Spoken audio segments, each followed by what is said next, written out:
miedo y no hay que esconderse de él porque él sabe dónde vivimos y nos acaba encontrando, pues cuanto antes afrontemos las situaciones de conflicto, antes podremos dar con sus soluciones. Básicamente, las cuestiones que quiero tratar es una breve introducción sobre empresa familiar y protocolo. Después hablaremos de cuestiones más estrictamente jurídicas y, en este sentido, les reitero lo que les comentaba ya Pilar. Seguramente yo voy a hablar de algunas cuestiones que tienen más que ver con la legislación española, pero Juan me pasó el Código Civil, el Código Mercantil de Honduras, y he tenido ocasión de verlos, y lo cierto es que tenemos un corpus bastante general, con lo cual yo creo que las cuestiones estrictamente jurídicas, pues más o menos son asimilables en casi todos nuestros países, porque en el fondo la fuente más o menos es la misma. Sí que quizá las nomenclaturas vayan a variar un poco. Seguramente yo hablaré de Junta General de Socios o Accionistas, y aquí creo que se llama Asamblea de Socios o Accionistas. Órgano de administración, no sé si aquí se llama administración, gerencia. En Argentina sé que se llama directorio porque yo soy profesor en la universidad y a menudo cuando los estudiantes me envían trabajos, les digo, oye, por favor, preparadme el acta de junta o el acta de consejo de administración, y lo que recibo es un acta de directorio. Y la primera vez digo, oye, ¿cómo que acta de directorio? Y además hay 5 estudiantes que me dicen acta de directorio. Claro, saben ustedes que Internet es muy grande y las búsquedas no siempre son ajustadas. Entonces así descubrí que en Argentina se llama directorio porque todos los estudiantes acudieron a un formulario argentino. Y después entraremos ya en lo que es el contenido del protocolo familiar y sobre todo la cuestión que a mí me parece más interesante y en la que hay que incidir más, que es su eficacia. Entonces, empezando por lo más básico, que seguro que ustedes conocen, cuáles son los elementos distintivos de una empresa familiar. Y de los 3, a mí me gustaría quedarme sobre todo en el último, porque aunque es evidente que la empresa familiar se caracteriza porque la propiedad y, por otro lado, la dirección están en manos de personas con vínculos familiares, lo que creo que resulta esencial es la vocación de continuidad. Porque podría ser del todo circunstancial que una empresa, en un momento X, pues se diera la tesitura de que efectivamente está esa concentración de la propiedad y esa concentración de la toma de decisiones. Pero si les da igual, si no les importa, si no quieren que efectivamente con el paso de las generaciones la idiosincrasia de esa empresa siga siendo la propia de una empresa familiar, pues no tendría mucho sentido plantearse una cosa como el protocolo, que precisamente incide en intentar garantizar en la medida de lo posible esa continuidad a lo largo de las generaciones. Existen intereses distintos, modelo de los 3 círculos que ya ha salido esta mañana y que es archiconocido, pero que es muy ilustrativo para explicarnos dónde habitualmente residen los problemas y dónde se encuentra la génesis de esos conflictos a los que antes me refería. Una cosa muy importante es tener claro que el protocolo es un contrato. Le podemos dar una vestimenta más literaria, podemos entrar en cuestiones que no son estrictamente jurídicas o no son las más habituales en un contrato, pero la esencia es que es un contrato y como tal debe contener toda una serie de regulaciones y debe contener la voluntad de sus firmantes de acabarlo cumpliendo. Inicialmente el protocolo se puede concebir como un pacto entre caballeros y, de hecho, la génesis acaba siendo siempre esta. Si no hay en la familia empresaria un consenso, un acuerdo, una voluntad de regular sus relaciones entre familiares y entre familia y empresa, pues difícilmente vamos a llegar a ninguna parte. Entonces, el primer paso sería siempre ese. De ahí pasamos al protocolo contractual, es decir, cómo regulamos en acuerdos concretos todas estas cuestiones, y finalmente el protocolo institucional, que sería cuando ya lo dotamos, uno, de herramientas que nos sirvan para desarrollarlo, como comentaba Pilar, con distintos documentos societarios como los estatutos o también civiles como testamentos, por ejemplo, o capitulaciones matrimoniales, y a ser posible lo inscribimos registralmente. ¿De dónde viene y a dónde va el protocolo? Pues aparece en Estados Unidos y nace en el ámbito de las ciencias empresariales, cosa que tiene su importancia porque nos predetermina cuáles han sido las características que tradicionalmente ha tenido. En muchas ocasiones se ha concebido más como un documento de intenciones, como una especie de acuerdo de buenas voluntades, que no como un verdadero contrato. ¿Cuándo pasa a ser un contrato? Pues cuando llega a Europa a través de Francia y de Italia, que son dos países en los que siempre se ha concedido mucha importancia a los pactos entre socios, a los acuerdos extraestatutarios, y es donde el protocolo adquiere ya sus primeros tintes jurídicos. Y cuando llega a España nos encontramos con la duda de a quién seguimos, a los americanos o a los franceses e italianos. ¿Vamos a por el protocolo moral, es decir, esa declaración de intenciones, o vamos a por el protocolo jurídico? Debate que hemos cerrado con la idea de que lo importante es poder hacer cuadrar las dos ramas porque una se complementa mucho con la otra. El protocolo moral no tiene eficacia vinculante directa, pero sí nos sirve para explicar muchas cosas y para justificarlas. Por hacer un poco un símil, la parte de protocolo moral vendría a ser como un preámbulo o una exposición de motivos en una ley, y el protocolo jurídico sería su articulado, que es donde todas esas buenas ideas que hemos tenido, todas esas buenas predisposiciones de la familia empresaria, la acabamos convirtiendo en un conjunto de normas que son vinculantes y ejecutivas. En relación con el derecho mercantil, el protocolo tiene que partir de la premisa de que no es el documento societariamente más importante de la empresa, porque ese son los estatutos sociales. Se llaman estatutos sociales también aquí. Perfecto.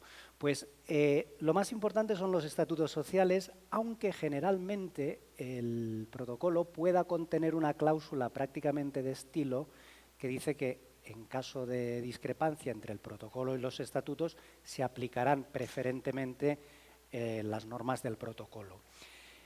Esa previsión interpretativa cojea un poco, porque lo cierto es que si nos vamos a lo estrictamente societario, lo que pesan son los estatutos, que además son oponibles a terceros, mientras que el protocolo, como contrato, solo tiene la eficacia propia de todo contrato, la eficacia interpartes. Sin embargo, sí es cierto que aunque pueda cojear un poco esa cláusula frente a la sociedad, no cojea frente a los firmantes. En el momento en que los firmantes del protocolo aceptan esa cláusula, lo que están diciendo es que para ellos, y aunque sea solo para ellos, sí va a primar el contenido del protocolo sobre el de los estatutos. ¿Qué ocurre si se contraviene el protocolo? Y el ejemplo más claro es el de impugnación de acuerdos sociales. Claro, un acuerdo social adoptado en contra de lo que nos dice el protocolo no es por sí mismo impugnable. Eso ocurriría si se ha contravenido la ley o se han contravenido los estatutos sociales. Por lo tanto, enforcement del protocolo familiar en actos societarios, como pueda ser la adopción de acuerdos, flojea un poco. ¿Cómo se refuerza? Lo veremos después a través de previsiones contractuales. Y una forma de vincular una cosa con la otra es la incorporación en los estatutos sociales de una prestación accesoria que aceptan los socios consistente en obligarse a cumplir el protocolo familiar. Es una manera indirecta, si se quiere, de tratar de llevar al ámbito, a la esfera de la sociedad mercantil, ese acuerdo estrictamente privado. En la medida en que todo socio se compromete mediante esa prestación accesoria a cumplirlo, está adquiriendo un rango, yo no me atrevería a decir de norma societaria, pero sí de norma pseudo-societaria, que además puede acarrear, en caso de incumplimiento, la exclusión del socio que no la ha observado. Hay materias en las que el protocolo puede incidir, pero con distintos grados de eficacia. Como materias más fuertes serían las cláusulas inscribibles, serían aquellas que se ajustan perfectamente a lo que nos diga la legislación societaria, sea la que fuere, y por lo tanto son normas que en su caso podrían y deberían trasladarse también a los estatutos sociales. Las cláusulas no inscribibles serían aquellas que contravienen o se alejan de las previsiones de la ley societaria. Por ejemplo, si la ley nos exige un determinado quórum o una determinada mayoría para la adopción de acuerdos con carácter vinculante y nosotros, por arriba o por abajo, en materia no disponible, nos alejamos de ello, eso no podría trasladarse a estatutos porque sería contrario a ley y por tanto no sería inscribible. ¿Para qué serviría ponerlo en los estatutos? Para la eficacia contractual que antes comentaba. Y por último estarían las recomendaciones. Nadie puede obligar a otro a elegir un régimen económico matrimonial u otro, ni tampoco a elaborar un testamento en un sentido u otro. Esos son aspectos que forman parte del ámbito más íntimo de la vida judicial o jurídica de cualquier persona y por tanto nadie puede inmiscuirse en eso. ¿Cómo se hace entonces a través del protocolo? Pues a través de simples recomendaciones y confiando después en que así se ejecute. También es importante tener en cuenta los efectos indirectos y aquí me refiero al ejemplo concreto, por ejemplo, del sindicato de voto. Hemos dicho que no es posible quizá alterar en una determinada proporción el régimen de adopción de acuerdos en junta, pero sí podemos pactar a través de un sindicato de voto cuál va a ser el sentido en que se votará después en la junta por parte de los socios firmantes, en este caso serían los del protocolo, o incluso esto se podría dar con la existencia de varios sindicatos de voto en función de las distintas ramas que tenga la familia a medida que vaya avanzando generación tras generación. Por lo tanto, de una manera indirecta sí podemos incidir en la vida societaria a través del protocolo o a través de figuras que lo acaban desplegando. Por lo que respecta a cuestiones matrimoniales y disposiciones sucesorias, el problema es el que comentaba antes. Como no podemos incidir en esto de forma vinculante, tenemos que hacerlo a través de simples recomendaciones porque son cuestiones sobre las que no se permite el pacto con terceros. Y aquí, por lo tanto, en la cuestión concreta del matrimonio, yo creo que habría que reflexionar mucho sobre cuál es el régimen económico que debe tener cada socio de la empresa. Aunque no voy a extenderme más en esto porque lo ha explicado ya Pilar y en definitiva de lo que se trata un poco es de ver hasta dónde permitimos, uno, fugas de control y dos, fugas de capital a través del régimen económico.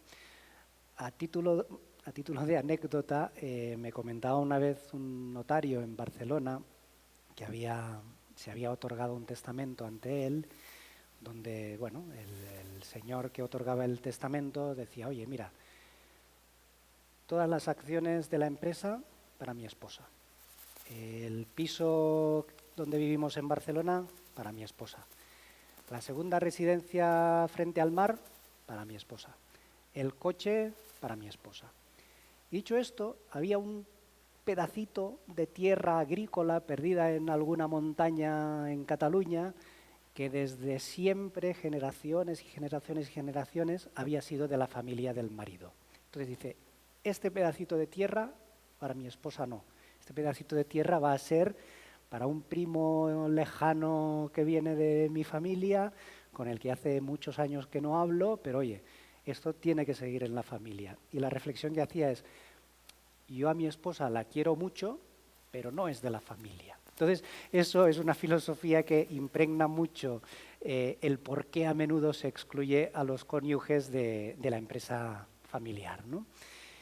Y también yo creo que es interesante tener en cuenta respecto a las disposiciones sucesorias la tradición agrícola.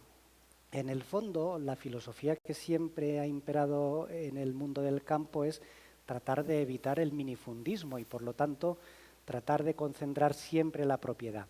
A otra escala y con más posibilidades, porque no hay tanto problema en dividir en participaciones sociales como dividir un pedazo o una porción de tierra, un poco la idea es esa, o sea, lo que es de la familia intentamos que se mantenga ahí. ¿Cuál es el contenido que va a tener el protocolo? Y ahora vamos a verlo de manera más más detallada, grosso modo habría esas dos partes, el preámbulo, y lo llamo preámbulo precisamente por la analogía con los textos legales, y el articulado, que sería la parte ejecutiva. Claro, cuando empezamos a plantear todo esto es, como les decía antes, cuando nace el conflicto. Perdón, cuando nace el conflicto no, cuando el conflicto aflora, porque el conflicto existía. No me ha pasado pocas veces empezar el proceso de protocolo, empezar con la reunión con todos los participantes y que poco más o menos todos estuvieran de acuerdo en todo. Primero, porque hablábamos de cuestiones generales y segundo, porque estábamos todos presentes. Bueno, esto va a ser pan comido. Cerramos esa primera reunión y empezamos las reuniones individuales con cada uno de los implicados y ahí es cuando empieza a saltar todo por los aires, porque ahí es donde uno dice, no, yo es que de la empresa no quiero saber nada, cosa que no ha dicho cuando estaba ahí enfrente su padre. O yo sí que quiero tener mis participaciones, pero a mí lo único que me interesa es que me rindan en forma de dividendos al final de cada ejercicio, ¿no?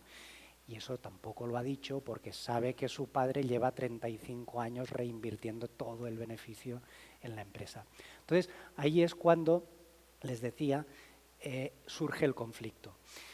Y tampoco me ha pasado pocas veces que empecemos el proceso de elaboración del protocolo familiar y tengamos que dejarlo. ¿Por qué? Porque hemos visto que era imposible ponerse de acuerdo, porque aquello ha acabado, no sé si aquí se usa la expresión, como el rosario de la aurora, o sea, aquello ha acabado con todos más peleados todavía de lo que yo mismo me podía imaginar.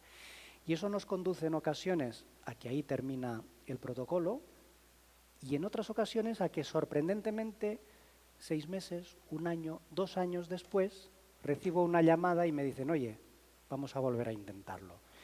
Pero vamos a volver a intentarlo porque ya hemos hecho esa necesaria catarsis de vomitarlo todo, decírnoslo todo a la cara, saber todos dónde está el otro y ahora que ya nos lo hemos dicho, ahora podemos empezar a elaborar esto siendo conscientes cada cual de dónde estamos, ¿no? Pero también es cierto, como les decía, que en ocasiones esa segunda llamada ya no llega nunca y simplemente se ha partido. ¿Qué ocurre? ¿Es eso un drama? ¿Es un problema insalvable? Hombre, yo creo que no. Si empezábamos con la vocación de continuidad, pues es evidente que la hemos perdido. Si valoramos en términos de éxito y fracaso, donde éxito es la continuidad y fracaso la división, pues también hay que admitir que muy bien parados no salimos. Pero es que yo creo que hay que saber decirse adiós y eso nos cuesta mucho a los seres humanos y eso pasa a veces en la empresa familiar y pasa a veces en el mundo de la pareja y nos pasa en general. No sabemos decirnos adiós, le tenemos miedo a decirnos adiós. Y es bueno que cuando llega el momento sepamos hacerlo y al final nos puede ir mucho mejor cada uno por su lado si efectivamente hay unos que están orientados en continuar con la empresa, otros que simplemente quieren salirse, o si hay dos modelos totalmente irreconciliables. Pero bueno, antes de decirnos adiós, vamos a intentar que esto salga bien. Y para ello empezamos con el preámbulo del protocolo. Tiene normalmente contenidos que no tienen fuerza vinculante, que tienen un carácter descriptivo, que se refieren muy a menudo a la historia de la empresa, a los valores que trata de transmitir, suele aprovecharse para hacerse una glosa de la figura del fundador. En definitiva, digamos que es un apartado más bien literario, es decir, si no estuviera esto y nos fuéramos directamente a las normas, pues las normas se ejecutan y poco más o menos tendríamos la solución. ¿Por qué entonces empleamos papel con esto? Pues porque nos sirve para justificar el porqué de las normas que después introducimos y también nos puede servir para utilizar reglas de aplicación respecto a cómo deben interpretarse esas normas. Si, por ejemplo, en una materia que es habitualmente controvertida, ¿qué hacemos con el beneficio? Bueno, pues si resulta que en el apartado descriptivo se ha dicho que el fundador siempre había destinado íntegramente o cuanto menos la mayor parte de los beneficios a reinvertir en la empresa, y después en el articulado tenemos una norma que nos dice, oye, se repartirá un dividendo mínimo de entre el 10 y el 20%. Pues teniendo en cuenta lo que hemos dicho en el preámbulo, ya entenderemos que estamos siempre más cerca del 10 que del 20, por ejemplo. Entonces, ahí es donde está el origen y la historia de la empresa, los valores de la familia empresaria y la descripción del entorno. También es, en relación con la descripción del entorno, es este el espacio donde acostumbramos a señalar quiénes son los firmantes del protocolo. Que esta es otra de las cuestiones que suele generar conflicto, porque es un poco la filosofía, lo comentaba antes Pilar, es la filosofía del despotismo ilustrado. O sea, yo sé lo que es bueno para vosotros y lo voy a hacer, pero sin vosotros. Entonces, a menudo el padre o los padres, dependiendo de cuál sea la estructura de la sociedad, tienen muy claro qué es lo mejor para la generación siguiente y lo imponen. Entonces, a veces lo planteas y dices, oye, pero es que si esto tiene que servir para la siguiente generación y me estás diciendo, por ejemplo, que de los 6 hijos, pues hay 5 que ya son mayores de edad, de estos 5 hay 3 que trabajan en la empresa y además de esos 3 hay uno que hace de director financiero, es decir, que tiene responsabilidades. ¿No te parecería oportuno que los sentáramos a la mesa y los hiciéramos partícipes de todo esto? Bueno, pues la respuesta habitual suele ser no, porque nos lo van a complicar, nos la van a liar. Claro, ya estamos otra vez huyendo del conflicto. ¿Significa que si los 2 hermanos o simplemente el fundador expresa su voluntad en el documento y luego se lo pone sobre la mesa ya firmado y les dice esto es el protocolo, lo van a recibir mejor, no la van a liar? Hombre, pues a mí me parece que ni que sea ya por pundonor, la van a liar, porque no puede ser que me hayan impuesto cómo van a ser las cosas. Entonces, creo que lo mejor es hablarlo entre todos, no tener miedo al conflicto y que los firmantes del protocolo sean el máximo número de implicados posible. Y cuando digo eso, quiero decir los que son familiares ya accionistas, los familiares que todavía no lo son, aunque aquí sí que yo recomendaría que sean mayores de edad o cuanto menos que tengan pues 16 años, es decir, no vamos a meter a niños a este lío, ¿no? Ahí pueden estar también familiares que trabajen en la empresa, otros que no, es decir, de lo que se trata es de que estén involucrados todos aquellos que en algún momento pensemos que van a ser sujetos afectados por ese protocolo y que por tanto es justo y además es conveniente que se les haya dado voz y voto. Si nos vamos ya al articulado, a la parte ejecutiva, el protocolo es un espacio idóneo para diseñar los órganos de gobierno de la empresa familiar que podemos dividir en los propios y en los societarios. Empezando por los societarios, aquí es el espacio donde podemos empezar a definir, para hacer el traje a medida de cómo queremos que se gobierne nuestra sociedad. Claro, este traje a medida no es libre, porque lo tenemos encorsetado a través de la legislación societaria. ¿Podemos aquí introducir normas que excedan los límites de la legislación societaria? Sí, solo con efecto contractual y por lo tanto deberemos después aplicar medidas, cláusulas penales o algún tipo de medida que nos asegure el cumplimiento. Y 2, podemos aprovechar todo el amplio margen discrecional que nos concede la legislación societaria para personalizar al máximo estos órganos sociales. Y esto vale tanto para la Junta General como para también el órgano de administración. Mañana hablaremos sobre los órganos de gobierno de la empresa familiar, por tanto no me detengo demasiado aquí, pero sí que es importante tener en cuenta que el protocolo es el primer momento en que podemos definirlos, pero no el último. Todo lo que pueda trasladarse a los estatutos sociales lo tenemos que trasladar a los estatutos sociales porque es la forma de darle eficacia erga omnes, de hacerlo oponible a la sociedad y a cualquier tercero y, por tanto, es importante hacerlo.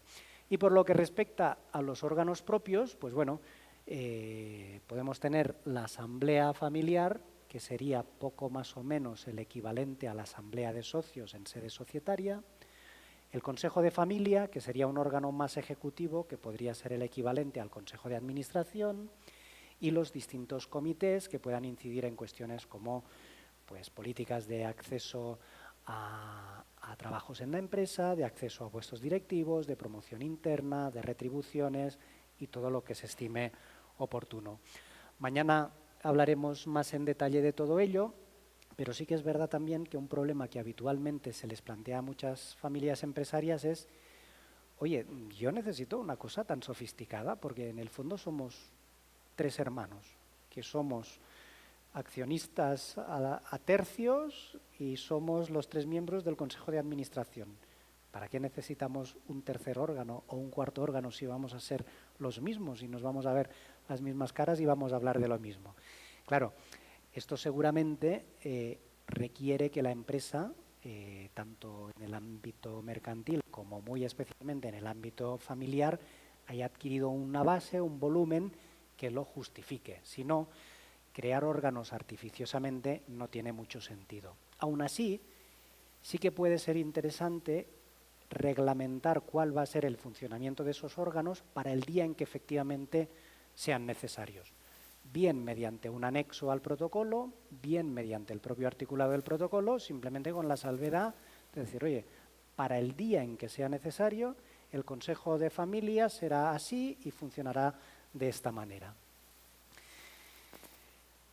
Por lo que respecta a las reglas sobre la propiedad, este es seguramente uno de los aspectos más críticos a la hora de elaborar el protocolo, porque es lo que protege la propiedad de la empresa en manos de la familia.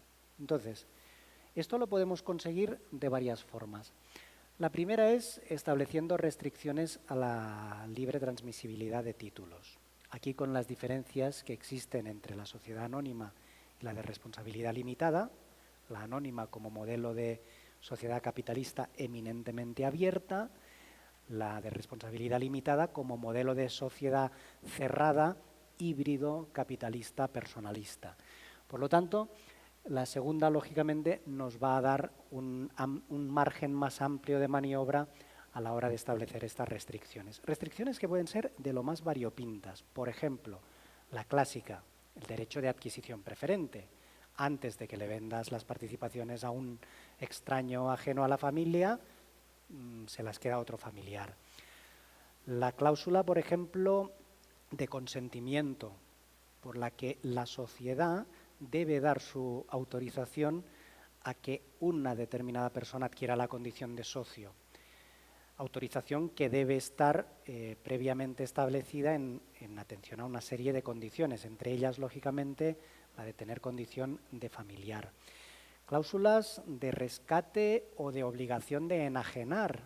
Por ejemplo, si se producen esas situaciones, yo no sé quién es Juan, pero se ve que su mujer es muy mala, por lo que ha comentado esta mañana Pilar. Entonces, si se produce esa situación y la señora en cuestión adquiere sus títulos, pues que la sociedad tenga la capacidad de que cualquiera de los socios o la propia sociedad le adquiera esos títulos. Claro, con eso cuidado. El protocolo y en su caso los estatutos nos dan soluciones jurídicas que a la vez pueden comportar problemas económicos, porque quizá podamos tener un sistema desde el punto de vista jurídico perfectamente diseñado y que sin embargo la tesorería de la sociedad no nos permita comprarle a la señora de Juan esas participaciones, con lo cual nos quedamos poco más o menos donde estamos.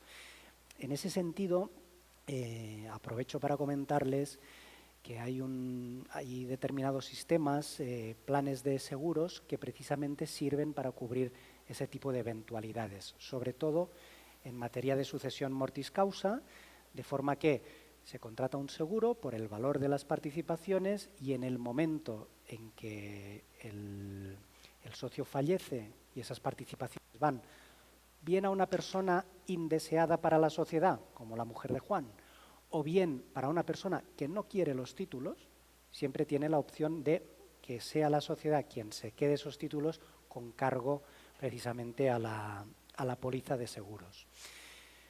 Las prestaciones, ¿qué pasa con el incumplimiento de las cláusulas restrictivas? Que este es un punto crítico.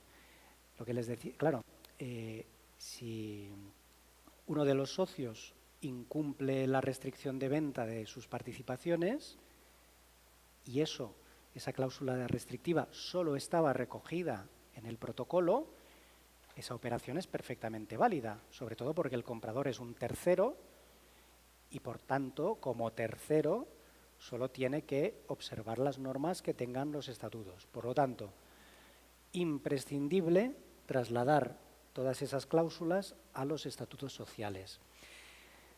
Y en caso de incumplimiento, si no hemos tenido la prevención de incorporar las cláusulas a estatutos, o quizá hemos considerado, y para ello hay motivos, por ejemplo, de confidencialidad, la familia empresaria no ha creído oportuno que todas esas cláusulas estén a la luz pública en los estatutos, lo que se pueden hacer es establecer cláusulas penales que lo que hagan es precisamente no revertir el problema, porque las participaciones que se han ido ya no volverán, sino sancionar al incumplidor, por ejemplo, con el triple del precio que hayas obtenido con la venta. ¿Sirve eso para resolver el problema? No, porque el capital ya se ha ido. Por tanto, ¿para qué sirve la cláusula penal? Pues para no ejecutarla jamás, para desincentivar a ese socio que se plantea el incumplimiento y que, por lo tanto, lo que haga es atender a lo que dice el protocolo. También aquí puede ser interesante la emisión de títulos sin derecho de voto en caso de que la familia empresaria quiera acudir a financiación externa, es decir, quiera emitir títulos para que los adquieran terceros, pero no quiera que eso implique pérdida de control. Pues entonces se pueden emitir títulos sin derecho de voto de manera que se mantenga el control tal y como estaba. El trabajo en la empresa es otro de los puntos críticos y me parece que lo ha comentado Santiago por esa sensación de agravio comparativo que tarde o temprano se acaba provocando entre los miembros de la familia. ¿Por qué uno ha empezado a trabajar y el otro no? En fin, la forma de resolverlo es que existan unas normas claras. Normas claras que además tienen que estar desde el minuto cero, porque la única forma de resolver estos problemas es hacerlo cuando no tienen todavía nombre y apellidos. Porque en el momento en que tienen nombre y apellidos, surgen las susceptibilidades. Claro, tú quieres imponer esta norma porque sabes que tu hijo está a punto de, o sabes que el mío está a punto de. Entonces, lo que hay que hacer es tener unas normas muy claras, muy objetivas y que sea muy fácil después que todo el mundo perciba, a mí me han dicho que no, por toda una serie de razones, y a mi primo le han dicho que sí por toda una serie de razones. Entonces, es muy importante que las normas sean claras y que estén predeterminadas. Y exactamente lo mismo con los requisitos para la promoción interna. Y no solo pensando en el entorno familiar, sino pensando también en el propio entorno empresarial. Es decir, puede generarse la suspicacia interna en la empresa de si a uno lo han promocionado por lo bien que hace su trabajo o lo han promocionado por el apellido que lleva. Y eso acaba generando inevitablemente tensiones si no queda claro entre todos los compañeros, porque en el fondo el familiar es también un compañero de trabajo. Si eso no queda claro, pues evidentemente generará tensiones y generará problemas. Y exactamente lo mismo pasa con la política retributiva. No tiene mucho sentido que un mozo de almacén cobre más que el director general, por el mero hecho de llevar un apellido y no llevar otro. Por tanto, ¿cuál es la regla de oro? Acudir a los criterios de mercado. Y esto sirve para la contratación, para la promoción y para la retribución. En definitiva, lo que se haría en cualquier empresa. Por lo que respecta a la resolución de conflictos, que es otra cuestión habitual en el protocolo, las posibilidades son diversas. Se pueden ahí establecer mecanismos de arbitraje, de mediación, de lo que fuere. Y aquí de nuevo insisto en la necesidad de anticiparse al problema. Una vez nos hayamos peleado, será imposible acudir a diseñar un sistema de arbitraje, por ejemplo, porque siempre habrá uno, en cualquier conflicto, para el que la política de mantenimiento de statu quo ya está bien. Oye, a mí ya me va bien y si pasamos un año o 2 o 3 antes de empezar el arbitraje, yo estoy cómodo, ya te apañarás. Entonces, evidentemente va a ser imposible pactar ese tipo de cosas. Por eso tienen que estar ya previamente establecidas y también de la forma más clara posible. Tenemos que designar el número de árbitros, tenemos que designar, si se hace a través de una institución, cuál es.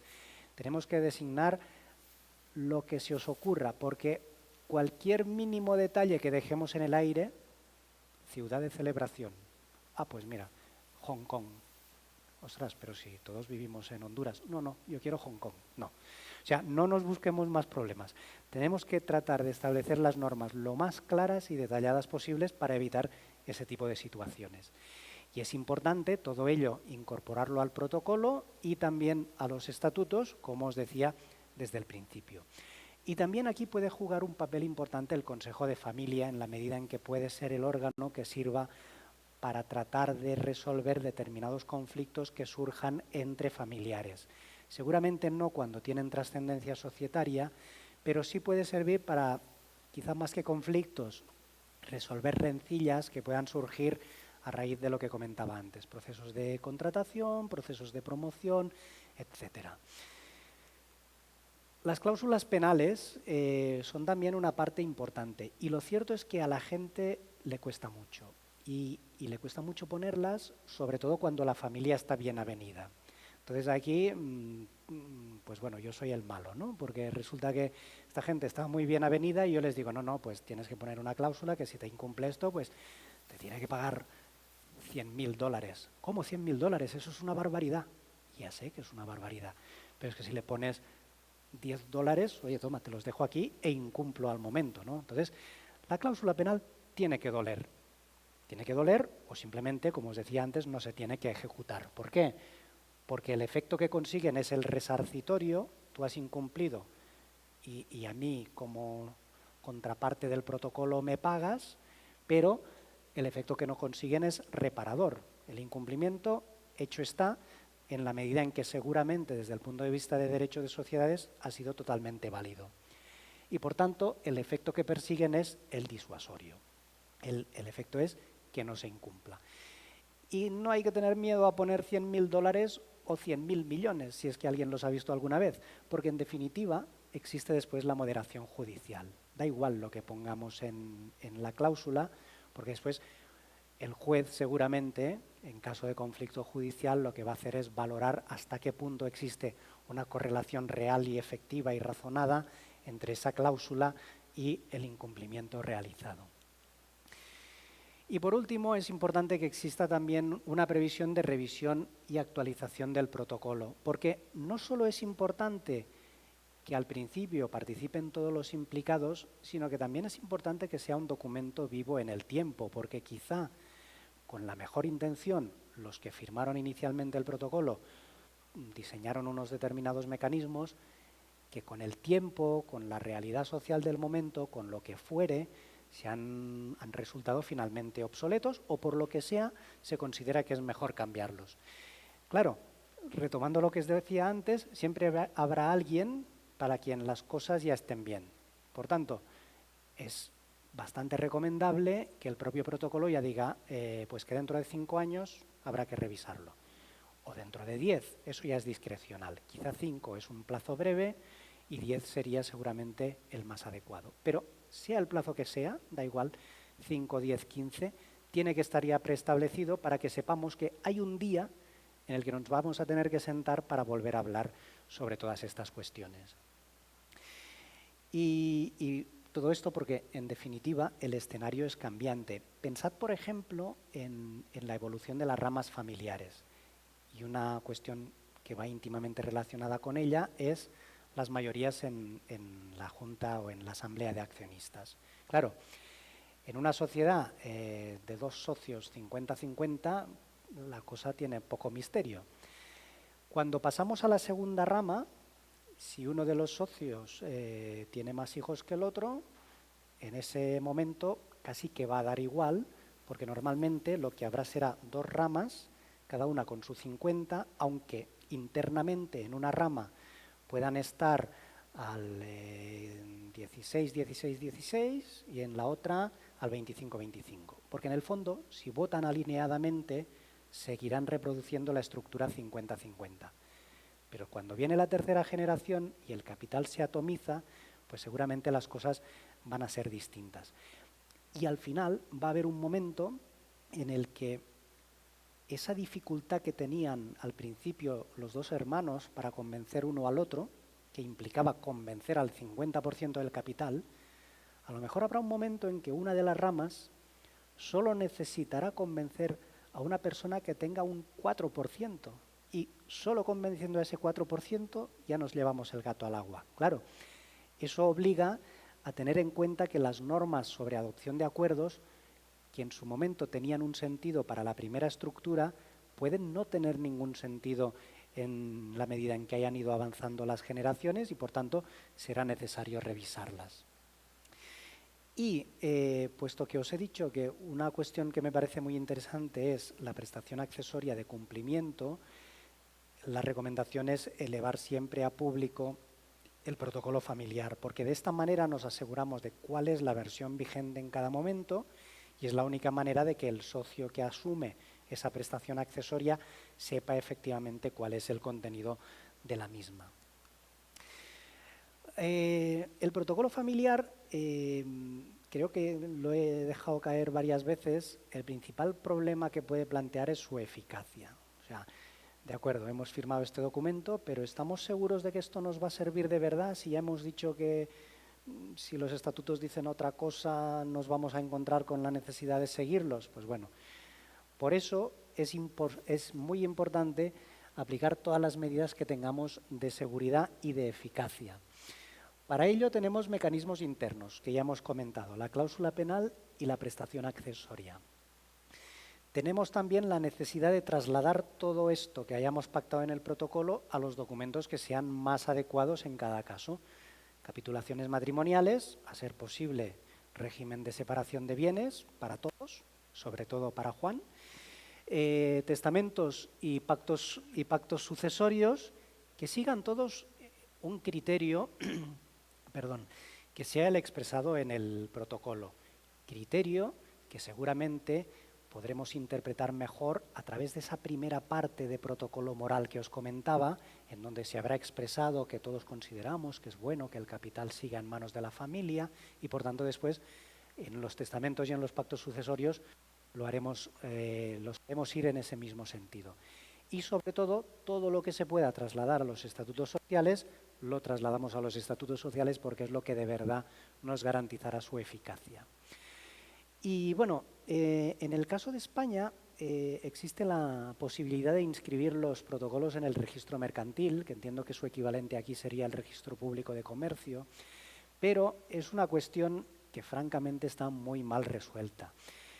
Primero, porque los efectos que tiene no son propiamente los de publicidad material, es decir, no existe un examen de calificación por parte del registrador mercantil que nos diga, oye, este protocolo es correcto de acuerdo a derecho de sociedades, porque a menudo no lo será. Y, por lo tanto, lo que tiene es simplemente efecto de publicidad noticia. En España esto se regula a través de un Real Decreto del año 2007, cuya principal utilidad es que fue la primera vez que en derecho positivo en España se introdujo el concepto de empresa familiar y de protocolo familiar.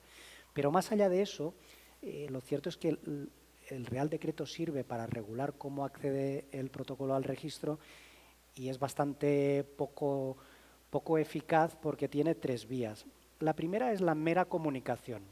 O sea, se presenta una instancia al registro y se dice, señores, tenemos un protocolo. Bien, pues ya está, enhorabuena. Segunda posibilidad, acompañarlo con las cuentas anuales, pero como un simple documento. Con lo cual, ni se gana eficacia, ni tampoco parece que sea muy oportuno, porque ahí hay reglas que en el fondo tienen carácter íntimo para la familia, y si no me va a servir para dotarlo de mayor eficacia, pues no tiene mucho sentido que lo exhiba públicamente. Y tercera vía para acceder al registro, cuando se presenta una modificación de estatutos sociales o una adopción de acuerdos sociales, se acompaña un extracto de la parte del protocolo en cuya ejecución se ha hecho eso.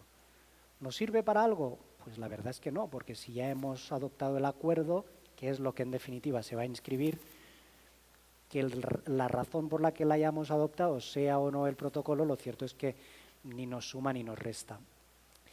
Y además es una cuestión que creo que merece la pena que la familia empresaria reflexione si quiere o no exhibir públicamente todos esos acuerdos que ha ido forjando y que quizá prefiera que se mantengan en un ámbito más discreto.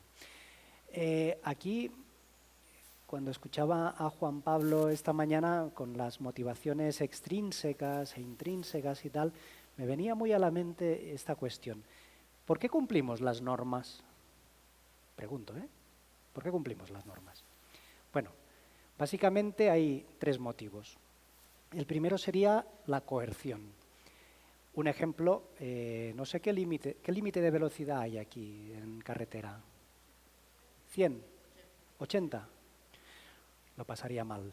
O sea, si el límite es 80 y yo sé que cuando me pongo a 100 me van a poner una multa, una primera razón para ir a 80 es evitar esa multa. Por tanto, la coerción ha podido con mi espíritu libre y voy a ir solo a 80.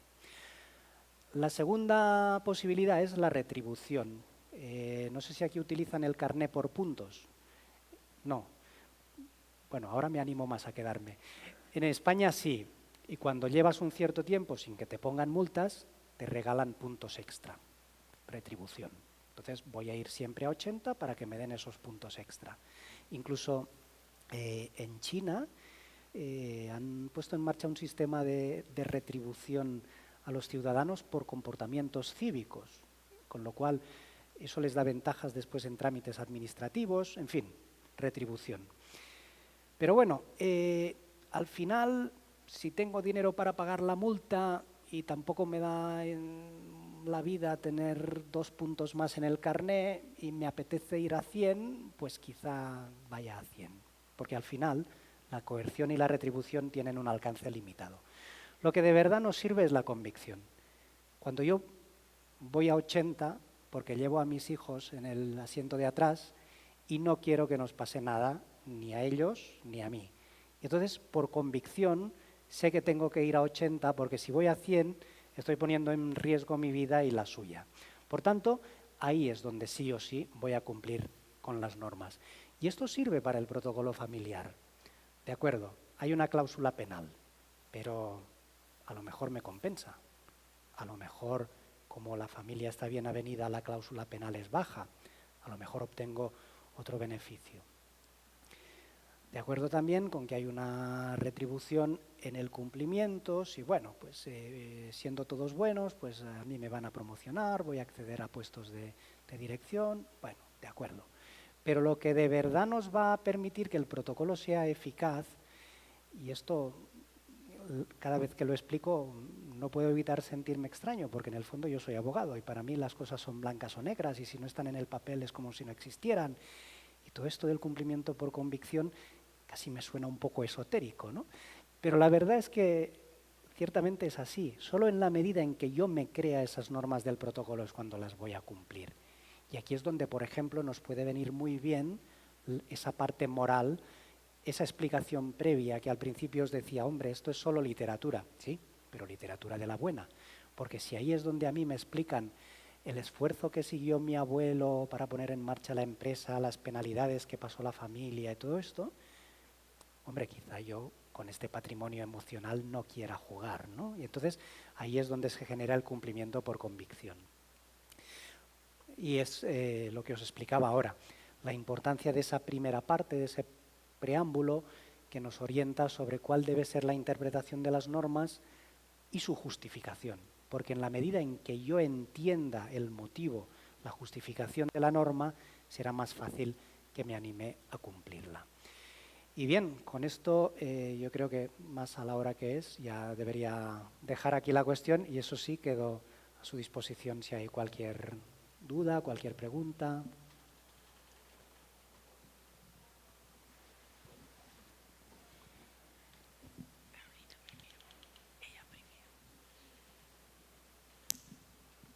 Buenas tardes.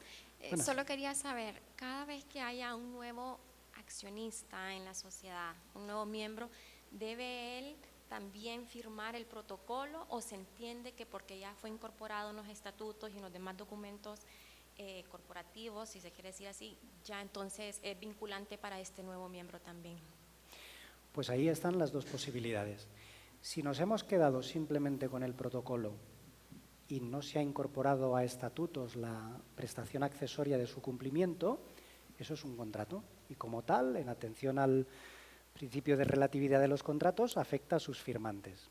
Entra un nuevo accionista, tiene que firmarlo y si no lo firma, pues entonces no le afecta. Claro, eso nos genera una situación de distorsión absoluta porque hay como accionistas de primera y accionistas de segunda. Ahí tenemos un problema que podemos haber resuelto mediante la prestación accesoria.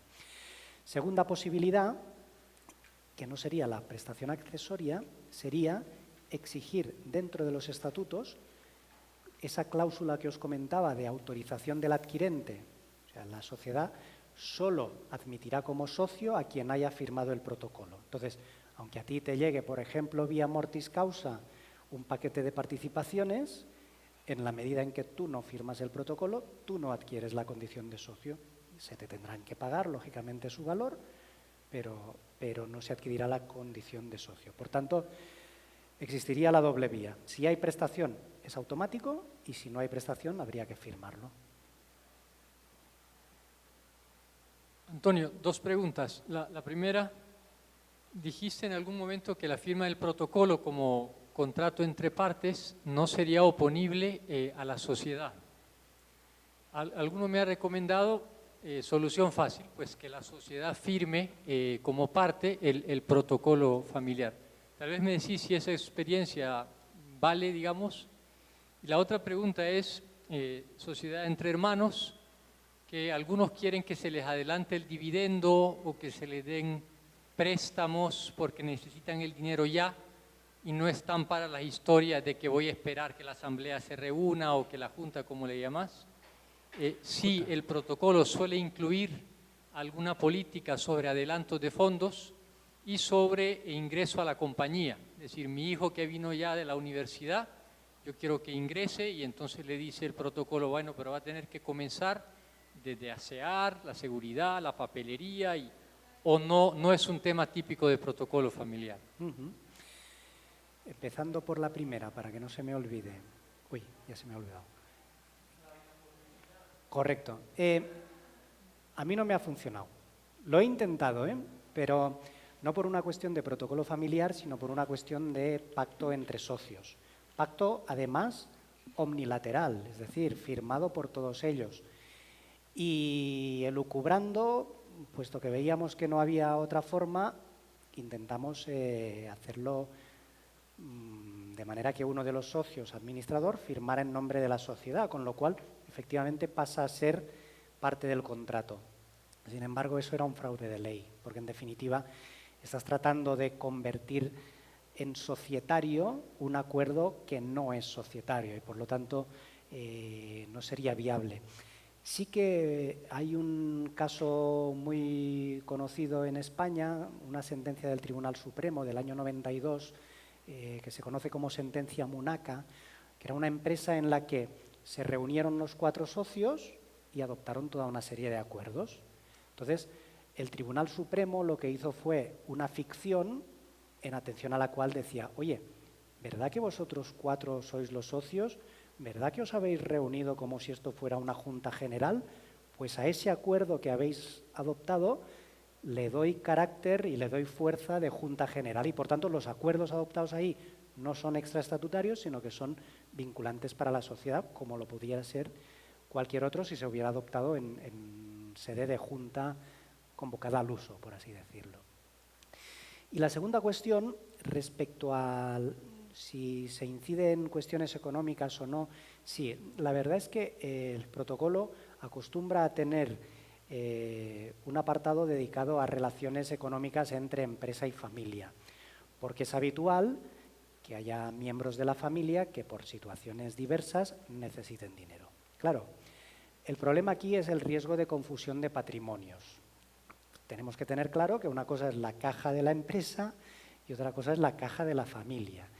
Y existe un riesgo de que confundamos las dos cosas y por lo tanto podamos incluso tener problemas de tesorería en la empresa de forma totalmente injustificada. Entonces, hay que tener, es que al final siempre es un poco lo mismo, hay que tener unas reglas muy claras y que todo el mundo conozca, porque si no, al final iríamos siempre generando tantas excepciones que la regla general carecería de sentido.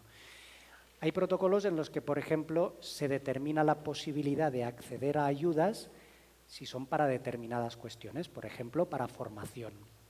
Y es habitual que el Consejo de Familia o en situaciones, digamos, más sofisticadas o más amplias haya comités específicos para ello, de seguimiento de esa, permíteme decir, inversión que ha hecho la empresa familiar, ¿no? Porque formar a uno de sus miembros es una forma de invertir en el futuro, ¿no? Oye, vale, tú quieres hacer un MBA, la empresa te presta el dinero para ello, pero si resulta que no lo aprovechas, aquí vamos a tener un problema. Entonces, es habitual que haya ese tipo de contenidos.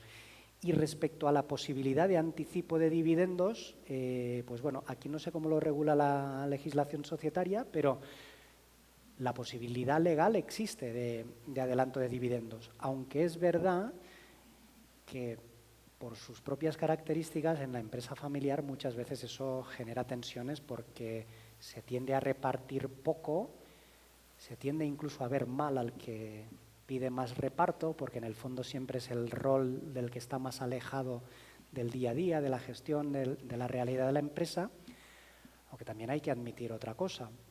Si hay un socio que es al mismo tiempo administrador o director general, pues ese señor, cierto es que está mucho más implicado en la gestión y por lo tanto su prioridad será reinvertir porque él tiene muy en mente el proyecto que vamos a poner en marcha el año que viene y el otro socio no, el otro socio dice, oye, ¿para qué me sirve tener las participaciones si no repartimos nada? También es cierto que como es administrador o es director general, pues ya tiene un sueldo en la empresa, cosa que el otro no. Y el otro acaba pensando, claro, tú no quieres repartir porque tú lo que tienes es, permíteme la expresión, un dividendo encubierto. Porque tú, como ya has sacado dinero de la empresa, te da igual repartir o no. Pero es que yo, si no es esto, no veo nada. Entonces, ahí sí que hay problema. Y lo último que comentabas creo que tenía que ver con el acceso de familiares a puestos de trabajo. Bueno, básicamente en el protocolo de lo que se trata es de establecer los criterios. O sea, vamos a ver, por ejemplo,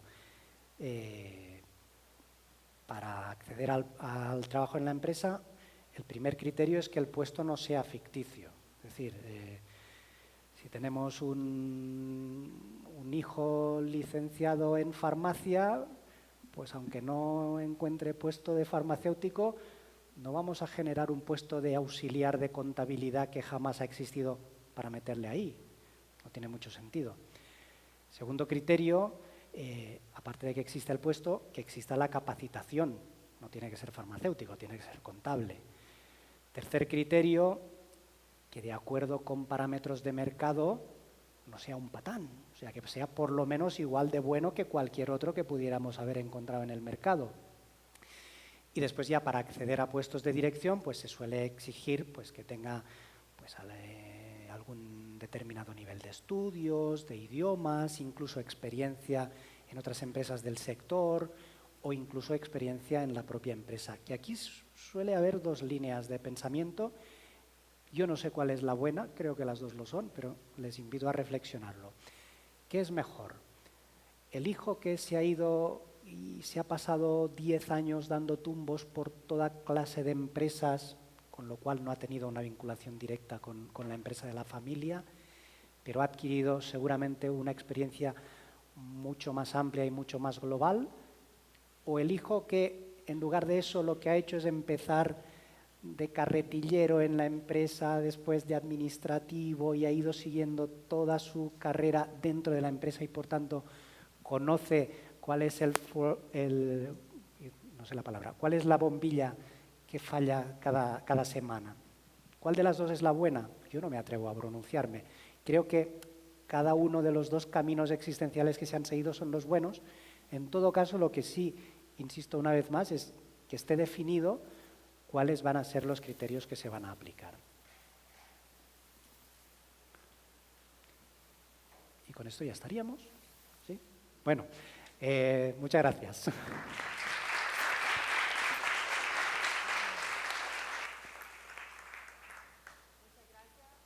A tener unos 15 minutos para que se pongan de pie, se puedan tomar un café. Nos vemos luego para ser partícipes del panel conversatorio, acuerdos de familia, conflictos y sucesión en la empresa familiar con algunas experiencias. Así que los esperamos dentro de 15 minutos.